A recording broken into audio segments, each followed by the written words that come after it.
তো সুপ্রিয় দর্শক শ্রোতা দেশ ও প্রবাস থেকে যারা এই মুহূর্তে আমাদের সাথে সংযুক্ত আছেন, ভিডিও দেখতেছেন অথবা শুনতেছেন, সবাইকে জানাই আন্তরিক প্রীতি ও শুভেচ্ছা।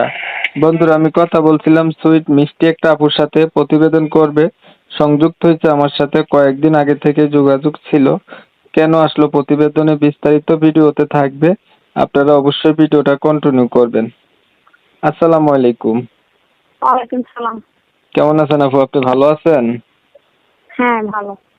ভালো আছেন, ভালো থাকবেন, ভালো থাকাই কামনা করছি। আপনি প্রতিবেদনে কেন আসছেন বলেন? আজকে জীবন সঙ্গী করার জন্য এর জন্য প্রতিবেদন আইছি। জীবন সঙ্গী করার জন্য প্রতিবেদনে আসছেন। কাকে করবেন জীবন হ্যাঁ, সঙ্গী? জীবন সঙ্গী যে আমার জীবন সঙ্গী করতে চায় তার সাথেই করব। আপনার এই জন্য জীবন আইলাম। আপনার জীবন সাথী নাই? জি না। আপনি কি আগে কখনো প্রতিবেদন করছিলেন? না, প্রথমবার। পরিবারে আপনার আছে কে কে ভাই? পরিবারে আছে, সৎ মার কাছে থাকি আর ছোট একটা ভাই আছে। আপনার বাবা মা নাই? না, আমার বাবা নেই। বাবা নাই? না, মা নাই? মা ছিল অন্যখানে বিয়ে হয়ে গেছে, সৎ মার কাছে থাকি এখন। এই পর্যন্ত আর প্রতিবেদন করছিলেন? না।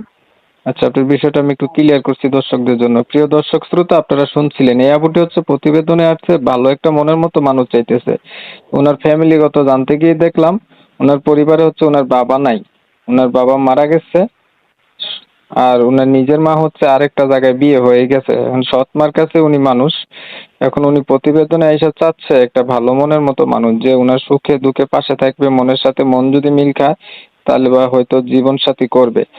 আমি হচ্ছে ওনার কথাগুলো আপনাদের মাঝে রিপ্রেজেন্ট করলাম। তবে আমি আন্তরিকভাবে দুঃখ প্রকাশ করছি, কমিউনিটি গাইডলাইনের কারণে ইউটিউবের নতুন আপডেট, নতুন নিয়ম কানুন মানতে গিয়ে ওনার নাম এবং ঠিকানা আপনাদের মাঝে তুলে ধরতে পারতেছি না।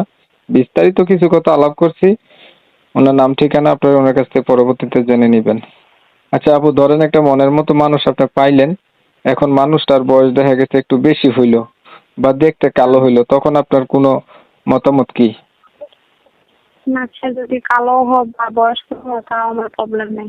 কালো হইলেও সমস্যা নেই, বয়স বেশি হইলেও সমস্যা নেই, আর যদি আগে বিয়ে কইরা থাকে? তাও প্রবলেম নেই। আপনার হচ্ছে একটা মনের মানুষ লাগবে, তার বয়স কোনো কিছু হবে না যদি সে ভালো হয়, এই তো? পড়াশোনা কতটুকু করছেন আপনি? পড়াশোনা করছি 9 পর্যন্ত। কোরআন শরীফ পড়তে পারেন? নামাজ পড়া হয়? দেখতে দেখতে ভিডিওর শেষ প্রান্তে চলে আসছি, আর কিছু বলার আছে? জি না। ঠিক আছে, আপনি ভালো থাকবেন। দর্শক শ্রোতা, আপনারা শুনছিলেন এই আপুটি কেন আসছে প্রতিবেদনে। ওনার ক্লাস 9 পর্যন্ত কিন্তু লেখাপড়াও আছে, কোরআন শরীফও পড়তে পারে, চাচ্ছে একটা মনের মতো মানুষ। ওনার যেহেতু পরিবারে বাবাও নাই, মাও নাই। এখন আমি ওনার কথাগুলো আপনাদের মাঝে রিপ্রেজেন্ট করছি, শুনে যারা ভালো পাইছেন, ভালো লাগছে, ওনার সাথে কথা বলতে চান অবশ্যই বলতে পারেন। আর যারা যারা ওনার নাম ঠিকানা জানতে চান ওনার সাথে কল দিয়ে যোগাযোগ করে জানতে পারেন। তো আপনারা জানেন আমি এই রিলেটিভ এই ভিডিওগুলো দেই। আপনারা অনেক সময় নিয়ে আপনাদের মূল্যবান সময়গুলো নষ্ট কইরা ধৈর্য ধরে আমার চ্যানেলের সাথে থাইকা ভিডিও দেখছেন।